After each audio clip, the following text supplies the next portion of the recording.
Ever have one of those moments where your reaction felt way bigger than the situation?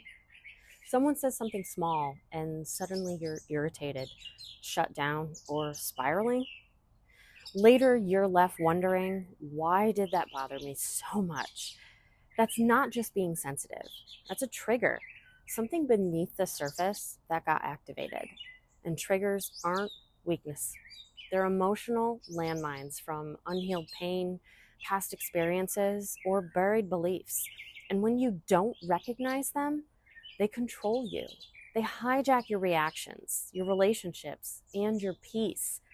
But here's the power move. Once you start identifying your triggers, you stop letting them run the show.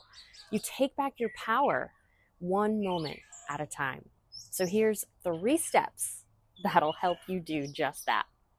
To stop reacting and start responding with intention. First, write down your triggers. Start by tracking the moments that threw you off. That meeting where you felt dismissed, a conversation that made you unexpectedly emotional, the comment that sat in your chest for hours. These moments matter because your emotional response is a messenger. It's trying to tell you something. When it happens, write it down. Who was involved? Where were you? What was said? Or maybe what wasn't said?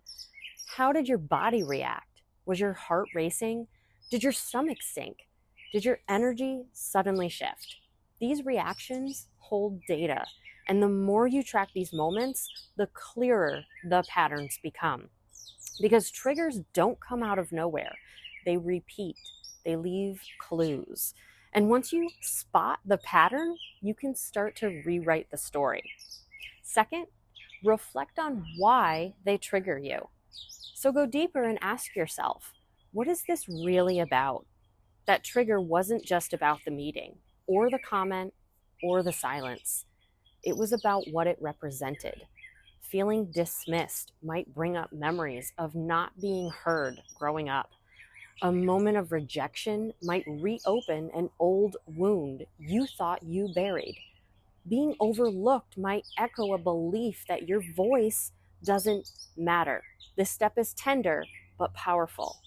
Because when you reflect with compassion, not judgment, you uncover the roots. You stop blaming yourself for feeling too much, and instead, you start understanding the why behind your reaction. Let me be clear, this isn't about overanalyzing or staying stuck in the past.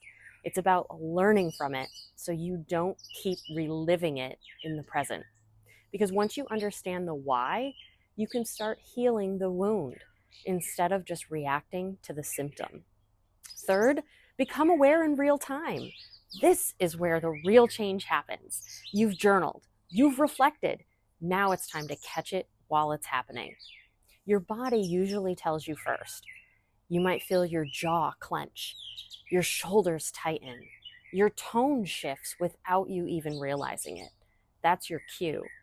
Pause, breathe, and say, even just in your mind, that hit a nerve. Just naming it creates space between the emotion and the reaction. And that space, that's where the power lives. Because when you are aware, you get to choose. Instead of spiraling, you pause. Instead of shutting down, you stay present. Instead of snapping, you respond with intention. This is the moment where control returns.